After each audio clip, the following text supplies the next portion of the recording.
Isaías Goldman, el especialista en aire acondicionado y calefacción. Todas las marcas, todos los productos y sus repuestos con la mejor financiación. Isaías Goldman, el especialista. Bulnes, esquina Pringles, teléfono 589-0033.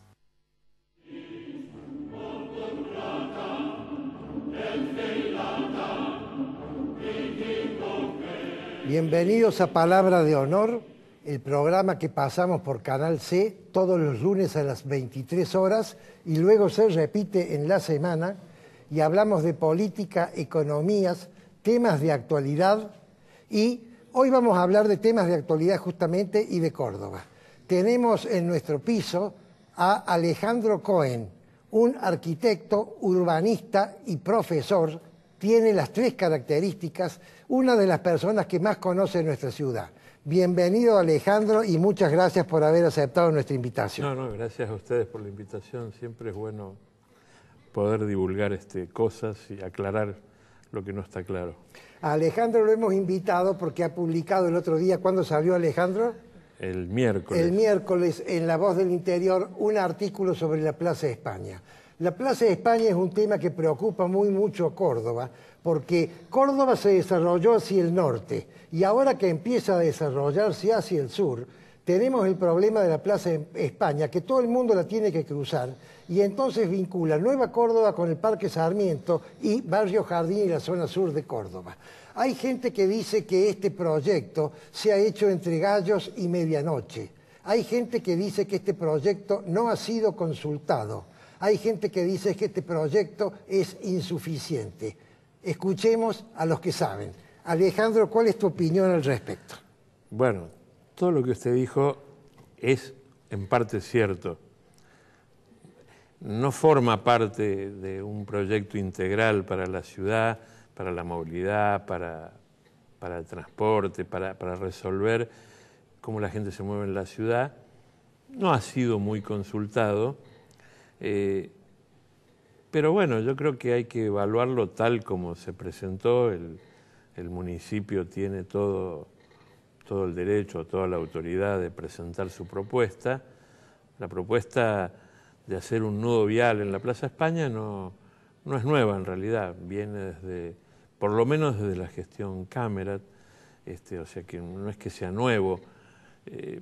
Varía si cruza por abajo de tal o cual calle hacia tal o cual otra, pero es una mirada, llamémosle, para que lo entienda cualquiera, es como la mirada del cardiólogo. Se obstruyó una arteria, hago un bypass, y el bypass lo hago a desnivel. A veces paso por arriba, como, qué sé yo, el nudo del tropezón, una intersección compleja, a veces paso por abajo. ¿Cuál es la diferencia? De nuevo, con, por ejemplo, el nudo del tropezón. Bueno, eso resuelve el acceso a Córdoba, la circunvalación, no hay mucha edificación alrededor, acá estamos casi en el centro. Entonces, el nudo en sí trae muchos problemas conexos al nudo en sí. Y eso es lo que a veces genera discusión, porque tengo piezas patrimoniales, el Palacio Ferreira, porque la propia Plaza España para algunos tienen un valor ya patrimonial, por el cuidado que hay que tener estando al lado de un parque que también ha sido declarado monumento, nuestro Central Park, muy importante, porque hay una gran afluencia de público peatonal, decenas de miles de estudiantes, todos los museos, los lugares de la cultura. Entonces, el lugar es muy delicado, ¿no? Ahora, si es muy delicado, ¿no hubiera merecido un estudio mucho más largo y que se ponga a consideración de toda la comunidad? Un día lo han puesto a consideración. Sí, que es una formalidad en realidad, porque la audiencia pública no la hace el municipio, curiosamente, que en su carta orgánica tiene la facultad de hacerla, sino que la hace la provincia para cumplir con el protocolo ambiental. La audiencia pública que se organizó el otro día, aparte no es vinculante, se podía opinar, todas las personas que estuvieran ahí podían opinar en contra, que no cambiaba el dictamen sobre el impacto ambiental o no. Entonces, me parece que eso es un poco formal. Yo creo que nuestra ciudad está acostumbrada todavía a no consultar suficientemente, sí, claro. Y yendo al proyecto en sí, yo en la nota esa del diario La Voz hice una observación absolutamente puntual, asumiendo, quizás fatalmente, no lo sé, que el proyecto es muy probable que se hiciera. Pero yo cuestioné una calle que comunica Concepción Arenal con la calle perimetral al parque. ¿Dónde está la estatua de Anfunes, digamos, más o menos? No,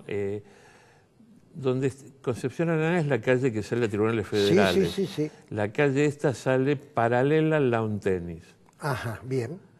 Donde está la plazoleta de Anfunes ya empieza toda la trinchera mucho antes. Sí, es un poco más al sur. Es un poco más, bastante más al sur. Digamos, los cuestionamientos son con relación a la trinchera en sí, o sea, a eso que se va hundiendo. Que se va hundiendo, que es tan cercano frente al Ministerio de Finanzas, que dificulta enormemente, salvo cuando llega a la Plaza España, toda la conexión peatonal. ¿Dificulta ir a cobrar los certificados, decís vos? No, dificulta la conexión peatonal y de alguna manera explica ese puente que parecía un poco caprichoso y es un poco sufrido, le llamo yo, porque es muy empinado. Ahora uno lo entiende. Por eso a uno le da un poco de molestia como ciudadano, ya no como urbanista, como arquitecto, que las cosas las haga como con el sigilo tal que parecen en cuotas y recién cuando las termino entiendo lo que están haciendo. Pero vuelvo a la calle. La calle esta vehicular, que no se dice ni por qué ni para qué, la realidad es que va a introducir un flujo muy, muy grande de tráfico en el Parque Sarmiento. Y eso, de alguna manera, desviar antes de la Plaza España mucho tránsito, desmiente un poco la magia del túnel, porque quiere decir que no me alcanza con eso, que tengo que hacer otra cosa. Yo lo único que sugerí era que no se hiciera hasta que no fuera estrictamente necesario. Pero al no explicar eso, me parece que se afecta al parque y como si el parque fuera culpable de nuestra cultura de movilidad. El parque está antes que los autos y está antes que los funcionarios. Así es, Parque Sarmiento. El Parque Sarmiento. Oye, Alejandro, expliquemos un poco a la audiencia. La Plaza España era una rotonda originalmente. Confluyen 8 o 9 arterias, ¿cierto? Sí. O 7 u 8 arterias. Es una rotonda. Pero le han puesto semáforos.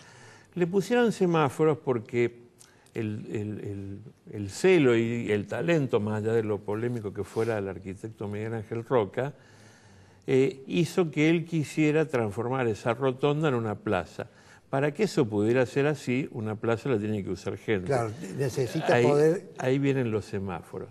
Entonces lo que es curioso es que al admitirse ahora que se podría poner un edificio enterrado en la Plaza España, también obra de Miguel Ángel Roca, que no dudo que podrá ser un buen edificio, uno dice, pero entonces voy a mantener los semáforos que han sido criticados en los diagnósticos de los mismos que hacen este proyecto.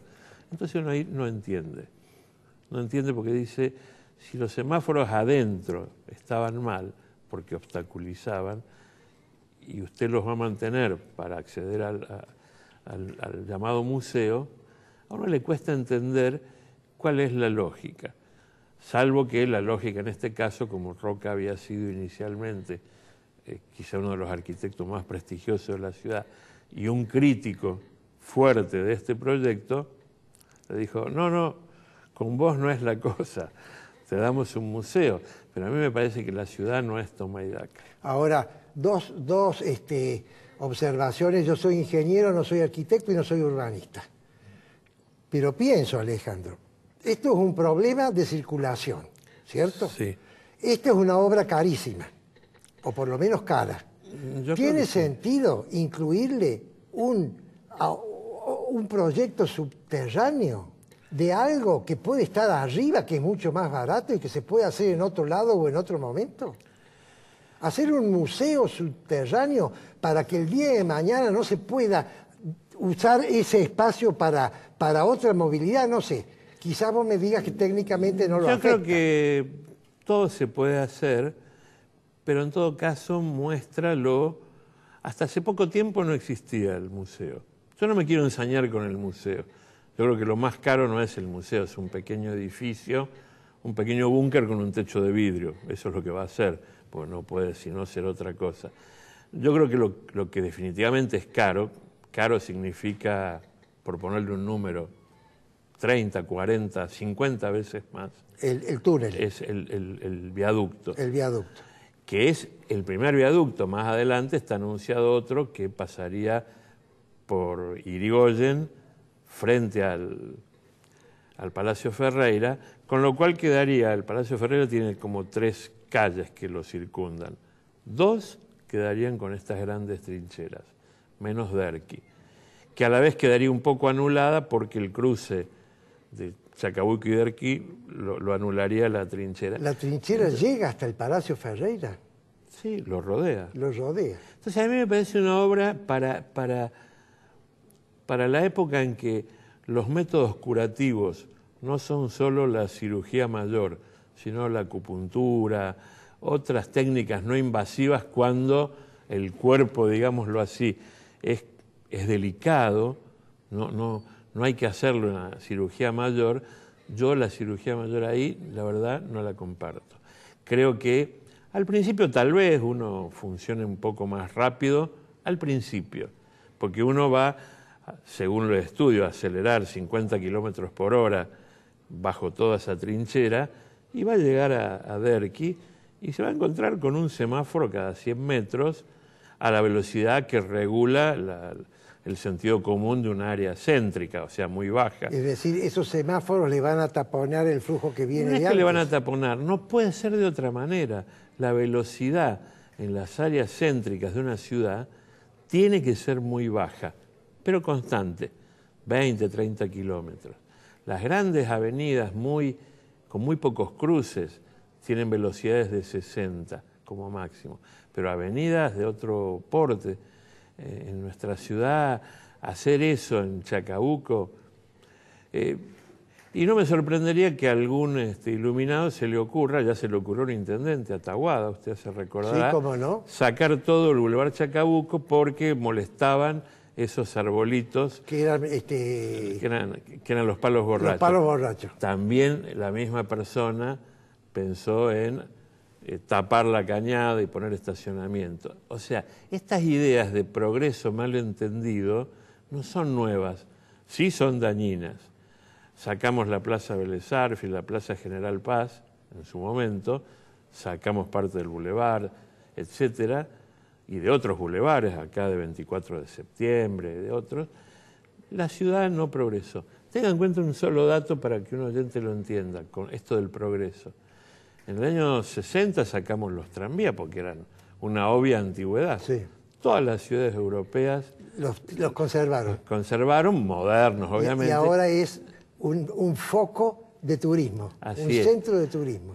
Queremos sacar los troles, porque la realidad es que se dice que no, pero se los boicotea. Sé bien cuáles son las prioridades.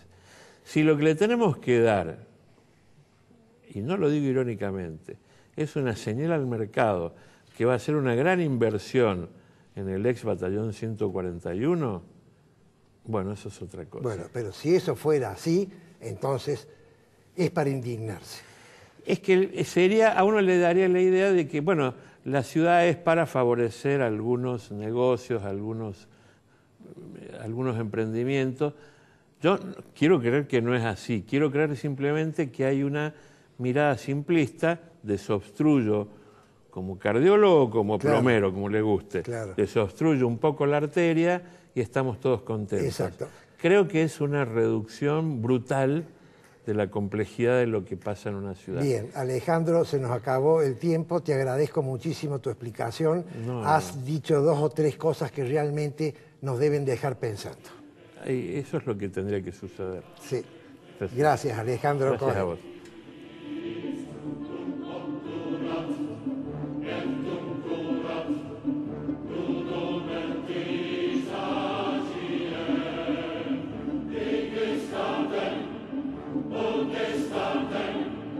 Isaías Goldman, el especialista en aire acondicionado y calefacción. Todas las marcas, todos los productos y sus repuestos con la mejor financiación. Isaías Goldman, el especialista. Bulnes, esquina Pringles, teléfono 589-0033. Centro Tomografía Computada Córdoba Sociedad Anónima. Instituto Ulton, líder en diagnóstico por imágenes. Primer instituto de cirugía ambulatoria mínimamente invasiva del interior del país. Avenida Vélez Arfiel 562, Córdoba, Argentina. Teléfono 0351-426-7700.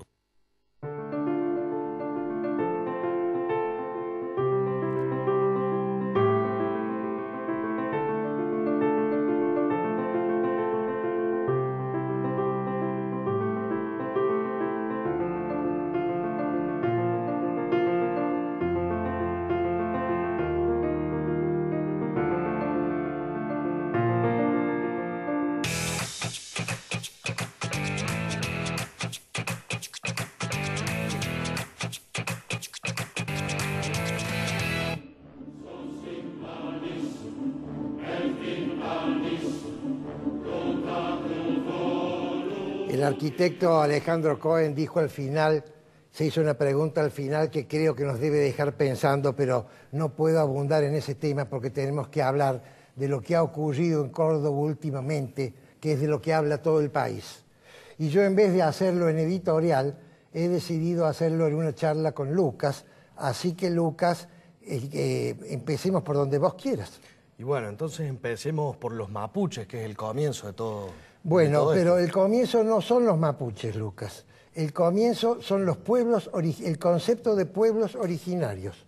Porque los mapuches, que lo que buscan es que le devuelvan tierras, ellos dicen, me tienen que devolver las tierras porque esas tierras eran mías. Entonces quiero hablar de lo que son los pueblos originarios, o concretamente de cuál es el concepto de originario. Pero si vos me permitís, no lo voy a hacer como ejemplo en la Argentina, porque la Argentina es muy nueva. Tenemos muy pocas capas. Lo voy a hacer en España. Que en España hay más para hablar. ¿Quiénes viven en España? Los españoles. ¿A quiénes le quitaron la tierra a los españoles actuales? A los moros. ¿Quiénes eran los moros? Los árabes del norte de África. Sí, señor, que habían invadido. ¿A quiénes le quitaron la tierra a los árabes? A los visigodos. A los visigodos. Sí. ¿Que se la habían quitado a quién? Si no me equivoco, a los romanos. Sí, señor, a los romanos que habían conquistado la península ibérica. Los que viajan pueden ver el acueducto de Segovia y todas las ruinas romanas tan lindas. ¿A quiénes le quitaron la tierra a los romanos? Los romanos se la quitaron a los íberos. Sí, señor, a los íberos. ¿Y los íberos? Y los íberos a los celtas. A los celtas. ¿Y los celtas a quién se la quitaron? Hasta ahí llegamos, no se sabe ya. Vos no sabés, yo sí sé. Los celtas se lo quitaron a los cromañones, las cuevas de Altamira. Los cromañones se la quitaron a los neandertales, los hombres de las cavernas. Claro. Los neandertales se la quitaron a Homo erectus. Homo erectus se la quitó a Homo habilis. Pero ya cuando hablas de esas cuestiones, son cuestiones más bien evolutivas, digamos, no son sojuzgamiento de un pueblo a otro. No son sojuzgamientos, pero hay competencia en lo mismo. Hay una especie, surge otra. Esta está más especializada, aunque no tengan contacto a la larga, la suplanta. Y después de los antropoides, podemos seguir hasta el infinito. Hasta el origen de la vida, digamos. No, hasta el origen de la vida no. Hasta el origen de la energía, hasta el Big Bang. Todo empezó en el Big Bang. El principio es el Big Bang. O si vos sos creyente, Dios, como más te guste. Pero no se puede hablar que no hubo un principio. Antes del Big Bang siempre hubo uno anterior. De manera tal que el concepto de pueblo originario es una falacia. Vamos ahora a la Argentina, a los mapuches. Bien. Los mapuches no son mapuches. El término mapuche es un término nuevo. Son los araucanos de Chile. Son los araucanos de Chile, sí. Que cruzan la cordillera, ¿sabés en qué año? En el año 1830. 1830, sí señor, 1830. ¿Y qué hacen los mapuches? Y los mapuches... ¿De qué viven? De los saqueos, los famosos malones. ¿A quiénes saqueaban? Y a las colonias que ya estaban instauradas un poco más al norte. ¿De quién? De los cristianos. De los cristianos. ¿Cuándo vienen los cristianos al territorio que hoy es la República Argentina? ¿Cuál fue la primera ciudad? La ciudad de Santiago del Estero, que era la ciudad del barco. Muy bien, pero no me acuerdo, Prudencio te va a aplaudir por lo que has dicho. Pero no me acuerdo la fecha. Bueno, 1550. Y los mapuches vienen en 1830. Entonces, ¿quiénes son originarios? Pero además, los mapuches, cuando cruzan, los expulsan hacia el sur a los tehuelches, que son los que vivían ahí. Es decir, los mapuches no son los dueños originarios de la tierra, se la quitaron a los tehuelches, no eran una nación próspera porque no eran ni nación. Nación requiere de un territorio fijado, de un gobierno consolidado y de una cultura. Esas tres cosas no las tenían los mapuches. Claro. Yo a los araucanos los admiro muchísimo, te quiero aclarar, pero digamos las cosas como son. De manera tal que estos mapuches, en definitiva, ni siquiera reconocen a los del RAM, que es donde estaba Santiago Maldonado. Santiago Maldonado no es mapuche, es del RAM. ¿Sabés lo que es Santiago Maldonado? Un individuo de lo que yo llamo la mafia cultural. En la República Argentina está aprisionada por 5 mafias. Y si no puede escaparse de estas 5 mafias, para lo cual las va a tener que eliminar, no tiene solución nuestro país. El gobierno actual podrá capear el temporal hasta 10 años que va a venir otra crisis. ¿Sabés cuáles son las mafias? No. Rápidamente. La mafia política, la mafia de los empresarios prebendarios, no de los empresarios, los empresarios que lucran aviesamente contra el Estado. Bien. La mafia de los empleados del Estado, la mafia de los sindicatos y la mafia cultural. Arriesga una definición de la mafia cultural. Una definición de la mafia cultural, y me parece que puede definirse como un grupo de personas que, no sé cómo decirte... Quieren imponer una idea. Claro, pero digamos, agarrando los conceptos fundamentales y desvirtuándolos totalmente. Sí, señor. Pero esa idea que quieren imponer tiene que tener una de estas 3 características. Para empezar, no sé cuáles serán, pero sí o sí tiene que ser compulsivo, porque te lo están imponiendo. Compulsivo significa obligatorio. Exacto. Yo te impongo mi idea, entonces ya soy mafia. Porque la corporación es un grupo de personas que protegen sus intereses. Puede ser muy buena. La mafia es una corporación que protege sus intereses a una costa de los intereses generales. Entonces deja de ser buena. Primera característica, compulsiva. Segunda característica, que vive de los demás. ¿Qué nombre le pondrías? Que vive un parasitaria. Parasitaria. Y la tercera característica, antisistema. Tiene que tener una de las 3. Este señor por lo menos tenía la tercera, antisistema. Yo no acepto el sistema actual, por lo tanto no acepto las autoridades y por lo tanto no me avengo a las normas que imponen las autoridades, que es la ley. Por eso puedo cortar una ruta tapado y con un palo. Claro. ¿Entendés ese concepto? Sí. Bien, eso es muy importante entenderlo porque han desvirtuado la idea. Hay un artículo de Morales Solá en La Nación de ayer que es extraordinario, que explica eso. Una idea, si yo te obligo a vos, por la fuerza, a aceptar o por lo menos escuchar tanto que al final terminás aceptando, una idea ilógica, una idea que no es lógica, eso es violencia. Si yo te digo esto no es mesa y vos me decís esto es mesa, y yo saco un revólver y te digo esto no es mesa, es silla, y te obligo 10 años a repetir eso, y todos los medios te repiten eso, eso es violencia. Violencia ideológica en este Violencia caso. Ideológica, que se termina convirtiendo en el otro tipo de violencia que es la que hemos vivido en los años terribles en la Argentina. Eso es lo grave que está pasando. Acá se han desvirtuado las ideas, acá la gente cree cosas que no son por el bombardeo de los medios, porque se produce un fenómeno interesante de explicar. La Argentina dejó de pagar con este señor que vino de San Luis, estuvo una semana en la presidencia, dejó de pagar las deudas, entonces sí, dejó de entrar material de afuera a la televisión.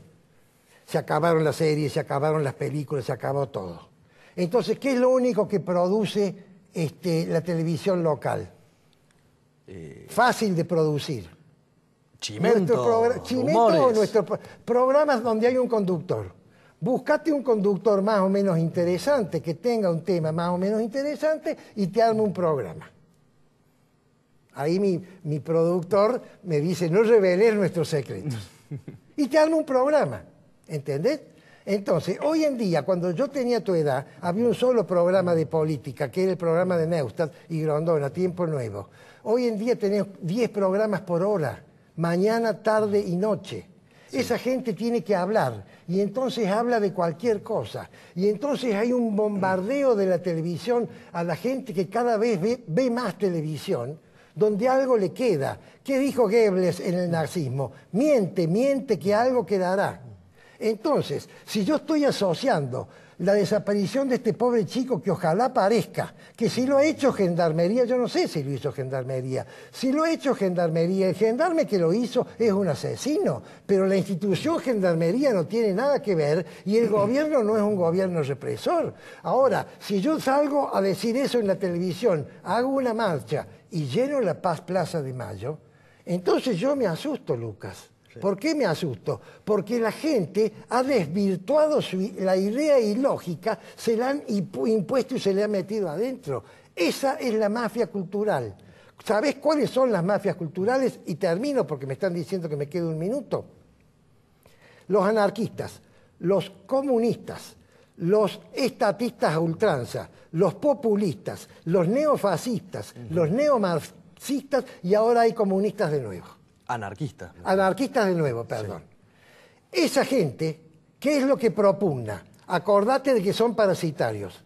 Propugnan una sociedad donde yo pueda vivir sin producir. Que en realidad no es eso, es de lo que produzca el otro, Sí, porque señor. alguien tiene que producir. Alguien tiene que producir. Entonces, ¿qué es lo que propugna esa persona? Yo quiero vivir sin laburar, o laburando poco, o laburando en un laburo no productivo, porque el Estado me va a pagar con los impuestos que te cobra a vos que sos productivo y entonces yo voy a tener mejores sueldos que vos. Vos sos un obrero de una pyme, yo soy un empleado de tribunales, que está muy bueno que gane bien, pero tiene que ganar bien dentro de un concierto general. Yo soy un empleado de la municipalidad o yo soy un empleado de EPEC y entonces ya es una aristocracia, donde mi hijo, mi primo, mi tío y el novio de la vecina están en EPEC. Y no puede haber concursos porque esa gente hereda esos cargos.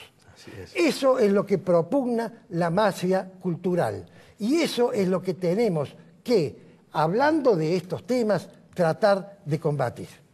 Es palabra de honor.